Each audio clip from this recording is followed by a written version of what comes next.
Saudara, 6 orang sudah ditetapkan polisi sebagai tersangka tragedi Kanjuruhan.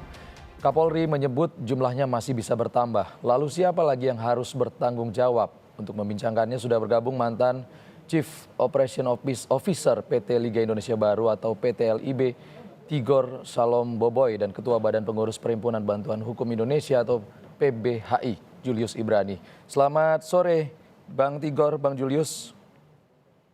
Selamat sore, Mas. Salam sehat, Bang Tigor.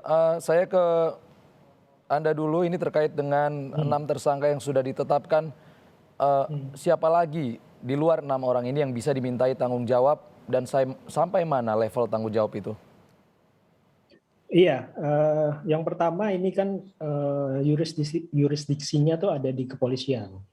Jadi memang itu wewenang penuh dari kepolisian untuk memeriksa siapapun yang dianggap terlibat atau bertanggung jawab terhadap terjadinya tragedi yang ada di Stadion Kanjuruhan. Jadi kita tunggu saja, memang tidak tertutup kemungkinan itu akan bertambah tersangkanya, bahkan mungkin juga akan diperiksa lebih banyak saksinya untuk memastikan apakah pasal yang disangkakan itu 359 dan 360 itu memang sudah memenuhi unsur pidananya gitu.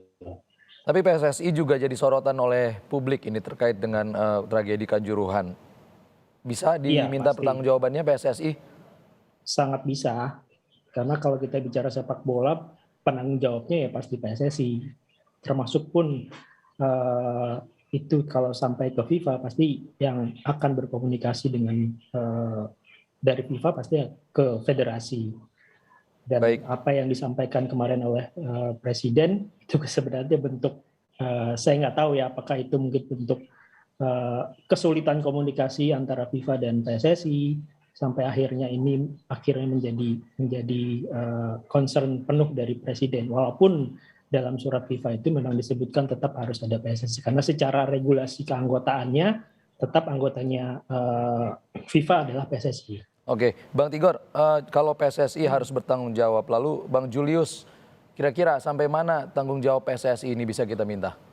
Ya, kita lihat peristiwa Kanjuruhan ini jangan terpisah seolah-olah sepak bola kita tuh dan serangan terhadap supporter hingga meninggal itu baru kejadian sore hari kemarin gitu ya. Dari awal ya, dari tahun 97 bahkan supporter sudah banyak meneriaki waktu itu. Jangan sampai ada pendekatan kekuatan keamanan dalam negeri yang dipasang seperti melawan musuh yang mengancam, musuh yang menyerang gitu loh. Supporter tidak boleh dipandang demikian. Makanya 97 pertama kali penggunaan gas air mata ditembakinnya ke tribun, tapi yang menderita siapa? 22 orang pemain bubar dari tengah lapangan. Mereka tersesak nafasnya dan segala macam. Artinya apa? Ini dari tahun 97 sampai 2022 pada saat mengajukan izin ke Presiden Joko Widodo, pembahasan pertama kapan sih liga dimulai, lalu pengamanannya bagaimana dan segala macam. Artinya mindset kita itu masih melihat supporter ini adalah kerumunan yang mengancam dan menyerang. Jadi masih pakai polisi, masih pakai tentara. Kita harus lihat akarnya. Dalam pendekatan perizinan sepak bola, itu bukannya Arema Malang FC datang ke Presiden minta izin dia nyelenggarain pertandingan, tidak. Tapi level 1 ada Kapolri, Menpora di situ, Ketua PSSI, PT LIB, Direktur dan segala macam. Baru izinnya keluar gitu. Jadi yang putus itu adalah rangkaian piramid perizinan ini bahwa adanya di titik nasional bukan di daerah. Makanya saya katakan ini beberapa tersangka ini betul-betul melokalisir tanggung jawab, termasuk salah satunya adalah kepada Ketua Umum PSSI. Tapi benar nggak sih supporter ini yang jadi penyebab chaos di Kanjuruhan ini? Yang pertama yang mesti kita hindari kata chaos, Mas. Chaos itu sebuah istilah yang digunakan oleh rezim otoriter untuk menegaskan bahwa kerumunan massa itu mengancam kekuasaan. Kita punya konteks sejarah sosial di situ. Yang kemarin ya berdasarkan keterangan saksi-saksi yang kami kumpulkan, hasil investigasi dan dokumentasi yang kami letakkan di LBH Pos Malang, ketika itu 1-2 orang masuk lapangan dikatakan dia melakukan pemukulan, ya ada yang memukul, ada yang memeluk, tetapi yang ditembakkan gas air matanya itu ke arah tribun. Dari sini logikanya udah nggak terpenuhi. Jadi yang terjadi adalah serangan yang mematikan dengan menggunakan gas air mata, gitu. Dan yang kami temukan kedua adalah adanya unsur perintah untuk menutup pintu, utamanya di titik arah angin yang menumpuk, ya, yaitu 12, 13, 14, 15. Disitulah konon kabarnya paling banyak jumlah korban meninggal. Dan 2 anggota kepolisian juga ada di posisi yang sama di situ juga. Jadi ini bukan chaos, ini bukan civil riot. Ya, kami sudah mempelajari itu dan tidak dibenarkan tindakan sesuatu apapun yang menyerang pada kerumunan yang tidak mengancam dan tidak bersenjata. Oke, Bang Julius, saya ke Bang Tigor dulu. Bang Tigor, Anda kan berpengalaman terkait dengan pertandingan, operasi pertandingan. Bagaimana sebenarnya cara menghadapi kericuhan yang terjadi di lapangan sebenarnya?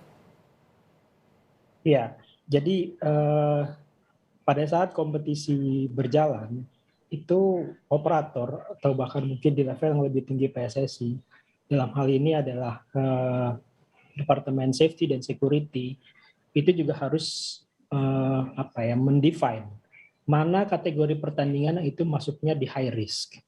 Jadi dalam sepak bola, dalam nomenklatur keamanan di sepak bola di dalam stadion, pertandingan itu dilihat dari level resikonya. Ada yang normal saja, ada yang low risk, ada yang high risk. Nah, untuk kategori high risk berarti itu harus ada effort tambahan. Bagaimana pertandingan itu bisa berjalan dengan melihat ancaman-ancaman yang mungkin timbul. Kalau kita lihat kemarin di pertandingan Arema Persebaya, sebenarnya ancaman itu tidak datang dari supporter kalau kita bisa katakan. Karena supporter Persebaya juga tidak hadir di situ, hanya supporter tuan rumah.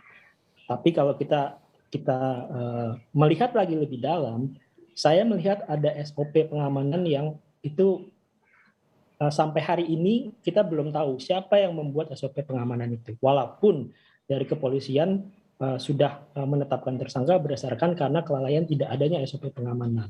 Atau jangan-jangan memang benar itu terjadi dan yang digunakan adalah SOP dari kepolisian, dan itu menjadi pembenaran untuk kepolisian melakukan tindakan-tindakan yang tadi membubarkan massa yang dianggap sudah anarkis. Nah, dalam konteks high risk tadi itu harus ada personil yang dikirimkan. Jadi bukan hanya sekedar ada match commissioner di lapangan, tapi mungkin itu juga harus ada security advisor, security officer, atau bahkan personil yang punya expert. Mereka nggak bekerja hanya pada saat pertandingan. Biasanya pada saat saya masih berada di LIB, itu komunikasinya bisa 1 bulan sebelumnya. Baik. Komunikasi dengan kepolisian setempat, komunikasi dengan panpel, komunikasi dengan supporter. Gitu. Baik, kita berbicara terkait pembenahan. FIFA akan datang ke Indonesia, bahkan Presiden bilang berkantor di Indonesia. Apa yang pertama kali harus dibenahi terkait sepak bola Indonesia, Bang Tigor? Ya, kalau lihat dari runtutan ada 5 poin yang disampaikan oleh FIFA kepada Presiden Jokowi, makanya yang pertama adalah safety dan security, kondisi stadion. Dan ada pengkategorisasi di dalam surat FIFA, ada national stadium, ada international stadium. Nanti kita akan belajar juga nih, apa sih national stadium, apa sih international stadium, standarnya mana yang dipakai. Kemudian setelah itu baru masuk ke SOP pengamanan.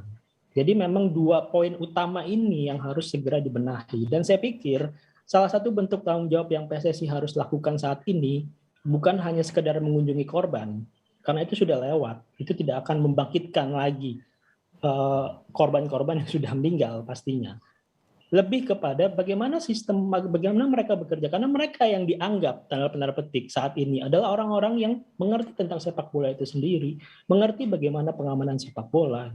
Dan itu yang sebenarnya harus dilakukan oleh PSSI. Minimal tim investigasi atau ketua umum PSSI membentuk juga tim yang akan merumuskan apa yang diminta oleh FIFA. Karena baik, itu tentunya secara otomatis harus terkait dengan kelayakan stadion tadi bisa juga dimintai pertanggungjawabannya kepada PSSI sebagai induk sepak bola, Bang Tigor. Iya pasti. Kalau kita bicara tentang sepak bola, maka PSSI tidak pernah bisa lepas dari itu. Tapi saya juga mau menyoroti, ada institusi lain di luar PSSI yang punya pengaruh juga terhadap kondisi stadion di Indonesia. Kita tahu stadion di Indonesia itu ya pemiliknya adalah pemerintah. Dan Oke. salah satu persyaratan yang diminta adalah sertifikat layak fungsi. Pengalaman saya sulit untuk meminta sertifikat layak fungsi karena saya nggak tahu institusi mana yang berwenang untuk mengeluarkan itu. Apakah kepolisian, apakah dinas PUPR, Dinas Tata Kota. apakah pemadam kebakaran atau siapapun institusi negara, dan disitulah negara sebenarnya harus muncul dan memberikan proteksi terhadap apa yang sepak bola lakukan, Oke. bukan hanya sekedar pertandingannya. Kalau dari Bang Julius, apa Bang yang harus dibenahi? Ya, yang hilang dari penjelasan Presiden Joko Widodo dan juga Erick Thohir barusan adalah bicara soal pengamanan gitu ya. Sebagus-bagusnya stadion, tetapi kalau pengamanannya adalah tim yang memang untuk menyerang dan mengancam, melumpuhkan, itu tetap fatal kondisinya. Jadi yang kami tunggu, kami harapkan sebetulnya adalah ini bagaimana ke depan menciptakan Pak Nugroho dan kawan-kawan lebih banyak lagi. Bagaimana menciptakan civil guards dan stewards yang punya perspektif keolahragaan ya dalam mengendalikan massa, dalam mengendalikan supporter termasuk kerumunan di dalam stadion. Itu yang kami harapkan gitu. Seolah-olah ini kita hanya menyalahkan gedungnya, pintunya segala macam. Pintu kemarin di Kanjuruhan bisa dibuka kok, tapi ada perintah untuk ditutup. Jadi bukan soal pintunya kekecilan, itu kalau pintu dibuka semuanya, tidak ada yang memerintahkan digembok dan ditutup, itu mungkin tidak akan ada yang meninggal. Kecuali memang yang sudah ada di lapangan sebanyak 5 orang, yang ketika itu sudah terdesak dan sudah meninggal. Jadi pendekatan keamanan ini penting, kita nggak bisa cuman bahas gedungnya saja, kita cuman bahas pintunya, bahas tangganya. Tapi pengamanannya itu adalah tim yang memang untuk menyerang dan melumpuhkan, itu nggak boleh sama sekali. Gitu. Kami sudah berkali-kali bilang, bentuk memang civil guards, bentuk steward, latih mereka. Kalaupun misalnya kepolisian masih mau terlibat, kalau gitu lepaskan seragamnya, berlatih diri menjadi stewards itu. Tanggalkan gas air mata, tanggalkan pentungan segala macam yang dapat melukai dan melumpuhkan, karena bukan tugas di dalam stadion. Kecuali tadi terjadi memang di stadion, ada alat, ada mengancam jiwa segala macam, baru tim itu masuk ke dalam stadion. Gitu. Tapi perkara cuma gedung, tangga, pintu dan segala macam tanpa pengamanan yang sesuai dengan tupoksi keamanan olahraga, saya pikir itu akan sia-sia gitu Mas. Bang Julius, bahkan Anda sebelumnya mengatakan ada potensi pelanggaran HAM terkait kasus Kanjuruhan. Di mana potensi ini? Satu ya, kami langsung mendengar keterangan dari supporter dan ada dokumentasinya ketika 3-5 orang diduga meninggal dunia dan ingin dibawa ke ambulans.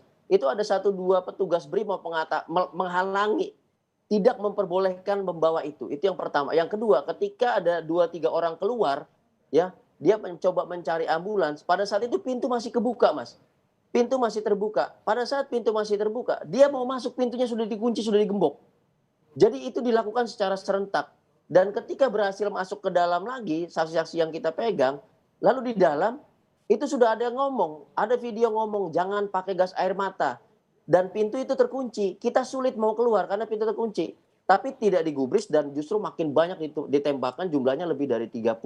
Belakangan kita tahu ternyata ada komando untuk tanda kutip membubarkan massa, tetapi hanya menargetkan 1-2 orang yang dituduh perusuh. Yang sampai sekarang tidak jelas itu siapa, tidak ada dan tidak pernah ditangkap. Artinya secara dalam konteks hak asasi manusia, penempatan yang salah kekuatan keamanan dalam negeri, ya, lalu pendekatan represif menggunakan gas air mata, padahal sudah diperingatkan di situ, sudah ada anak-anak, sudah ada perempuan, dan yang ketiga, pintu sengaja ditutup. Dari situ ada aspek pelanggaran HAM berat menuju kepada titik kejahatan kemanusiaan. Karena ada unsur kesengajaan, sudah ada peringatan, sudah ada permintaan ampun dari korban, tapi itu semua tidak digubris. Makanya kami katakan ini tidak mungkin hanya pada level teknis biasa di jabatan AKP atau Kompol saja, Mas. Oke. Bang Tigor, terakhir, kalau FIFA nanti jadi datang dan berkantor di Indonesia, apakah bisa beres? Semoga saja. Saya hanya bisa bilang semoga karena ini tidak hanya menjadi tanggung jawab FIFA kan sebenarnya. Yang penting adalah PSSI-nya dan seluruh stakeholder sepak bola siap nggak untuk hal perbaikan, bahkan mungkin bukan perbaikan ya, karena terlalu sering kita ngomong perbaikan atau reformasi sepak bola. Revolusi mungkin itu bisa lebih cocok, tapi tadi ada bahasa transformasi yang digunakan oleh Presiden Jokowi terhadap tim yang akan segera dibentuk, dan saya pikir ini bukan hanya tugas FIFA ya. Yang pentingnya di Indonesia sendiri, di PSSI-nya sendiri, di klubnya, supporternya, termasuk juga pemerintah itu harus memang benar-benar merumuskan sesuatu yang membuat ini pada akhirnya tidak akan pernah terjadi lagi. Baik, tentunya kita tunggu apa hasil investigasi yang dilakukan oleh TGPF terkait dengan tragedi Kanjuruhan ini. Semoga membuahkan hasil yang tidak hanya menyenangkan sejumlah pihak saja, tapi juga memenuhi unsur keadilan. Terima kasih Tigor Salomboboy, ex-Chief Operation Officer PT LIB, dan Julius Ibrani, Ketua Badan Pengurus Perhimpunan Bantuan Hukum Indonesia, sudah bergabung di Kompas Petang.